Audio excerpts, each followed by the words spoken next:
भले ही धर्मेंद्र अब हमारे बीच में नहीं है, लेकिन अपनी फिल्मों के जरिए, गानों के जरिए, डायलॉग्स के जरिए अमर रहेंगे वो। केशव मेरे साथ है। केशव, मैं किस्सा सुनूं आपसे, लेकिन डायलॉग कोई ऐसा जो आप सुना, कोई ऐसा क्या भतेरे उनके डायलॉग रहे हैं, कोई ऐसा डायलॉग? मतलब डायलॉग तो नहीं, लेकिन उनकी जो जर्नी रही है। नहीं, आप डायलॉग आपको बताना पड़ेगा। डायलॉग मुझे याद नहीं है, लेकिन उनकी जर्नी जो जब भी मैं पढ़ता हूँ। अरे इन कुत्तों के सामने मत नाचना। अरे ऐसे बसंती वाली तो है ही, लेकिन उनकी जो जर्नी रही है धर्मेंद्र की, वो अपने आप में काफ़ी अहम रही है। देखिए, ये बात होती है कि एक एक्टर हमारे बीच से गया है, दुख है, शोक में है पूरा देश, लेकिन जब जब उनका जिक्र कर रहे हैं, उनसे जुड़ी हुई बातों का जिक्र करें, तो एक मुस्कान हम सबके चेहरे पर है। क्योंकि धर्मेंद्र बॉलीवुड के उन खानदानों से नहीं आते हैं जो आजकल हम देख रहे हैं कि नेपोटिज्म है। वो लुधियाना से निकल के वहाँ तक गए, और फिल्म फेयर जो कॉन्टेस्ट उन्होंने जीता था, उसके लिए 10 से 12 किलोमीटर वो पैदल जाते थे मूवी देखने के लिए। तो उनकी ललक और जो संघर्ष था, उसको देखते हुए उनको एक तरीके से फिल्म फेयर कॉन्टेस्ट दिया गया था युवा के रूप पे। जब मुंबई गए थे तो उनको बी आर चोपड़ा के ऑफिस में गए, उनको साइन करने के लिए बुलाया गया था। तो जब वो गए तो कुर्ता पैजामा या उनकी जो ड्रेस थी वो काफ़ी फटी हुई थी। तो उन्होंने कहा कि तुम तो हीरो बनने आए हो, तुम्हारी तो शक्ल देख के या कपड़े देख के लगता है कि तुम हीरो के ड्राइवर हो गए। उन्होंने कहा कि सर मैं ड्राइवर बनने लायक भी नहीं हूँ।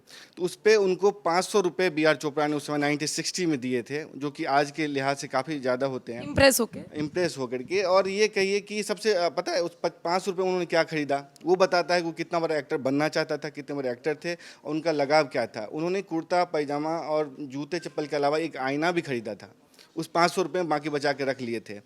तो वो बताता है कि वो फिल्म में एक्टिंग को लेकर कितना मतलब जाना चाहते थे, कितना खुद को तैयार रखना चाहते थे, इसलिए उस पैसे से आईना खरीदा था उन्होंने ताकि मैं खुद को तैयार रख सकूं।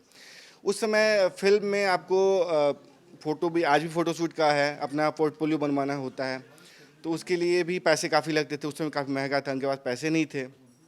तो इन पोर्टफोलियो बनवाने की इन्होंने तरकीब सोची, तो धर्मेंद्र ही कर सकते थे।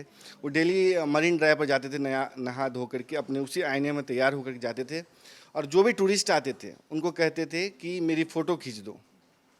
इस तरीके से उन्होंने डिफरेंट जो देशों के टूरिस्ट आए थे उनसे फ़ोटो खिंचवा करके, वो हंसते भी थे, और उससे पोर्टफोलियो बनाया। उससे पोर्टफोलियो उन्होंने बनवाया था और काफ़ी फ़ोटोज जमा किए थे। वही उसके बाद जो एक रेलिंग पे, कुर्ता पैजामे में रेलिंग पे हाथ रखे हुए धर्मेंद्र की जो तस्वीर है, वही उनकी बाद में पोर्टफोलियो जाके बनी थी। एक जापानी टूरिस्ट थी, यासोमिता नाम था शायद, उनके द्वारा खींची गई तस्वीर थी। वो तस्वीर जाके उनके पोर्टफोलियो का हिस्सा बनी। और आज तक हम जो दिखाते हैं ना कि विंटेज धर्मेंद्र, वो उस में से आता है।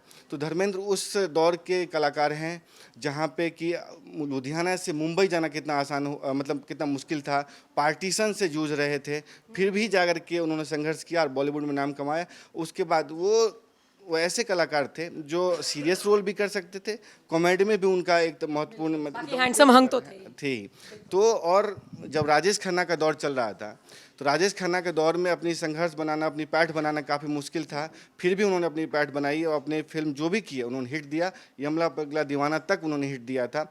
और उनकी बच्चों में भी पैठ जो है, एक तारक मेहता का उल्टा चश्मा जो आता है, उसके माध्यम से भी बच्चों तक पहुंची थी, क्योंकि वहाँ भी जाकर प्रमोट किया करते थे।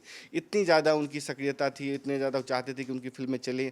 इसलिए मुझे लगता है कि आज जाना एक युग का अंत हो गया है धर्मेंद्र, क्योंकि उनकी कोई कंट्रोवर्सी इस तरीके की नहीं रही कि कोई खुद को दिखाना चाहता हो कि मैं सही हूँ, जो होता है ना पॉलिटिकली करेक्ट बनने की कोशिश होती है। मुझे तो लगता है कि अपने दोनों बच्चों को सेटल करने के बाद, बाकी तो उनके बच्चे फिर अपने आप ही आगे बढ़ गए, उसके बाद वो तो शांति से अपना फार्म हाउस पर अपनी जिंदगी। देखिए उनका जीवन टू फैमिली के आधार पे चला है। मसलन एक अपने बच्चे हैं, एक सनी देओल हैं, बॉबी देओल हैं, लेकिन ऐसा बहुत कम होता है कि इस तरीके से निर्विवाद जिसकी छवि रहे। दोनों ही परिवार उनको काफ़ी पसंद करता रहा। हेमा मालिनी से भी रहा पहले परिवार से, ईशा देओल से भी, बॉबी देओल, सनी देओल से भी उनको उतना ही प्यार मिला। तभी तो आप देखते हैं कि जब उनकी मौत की खबर, उनकी जाने की खबर जो है गलत रूप से प्रचारित की गई, तो सनी देओल का गुस्सा कितना भड़का था, उन्होंने मीडिया को काफ़ी सुनाया था। और हम लोग बचे हुए थे कि हमने मीडिया के आधार पे ही, रिपोर्ट्स के आधार पे चलाया था, क्योंकि बड़े बड़ी हस्तियों ने ही चला दिया था, लेकिन हम बचे थे कि कम से कम वेट किया हमने।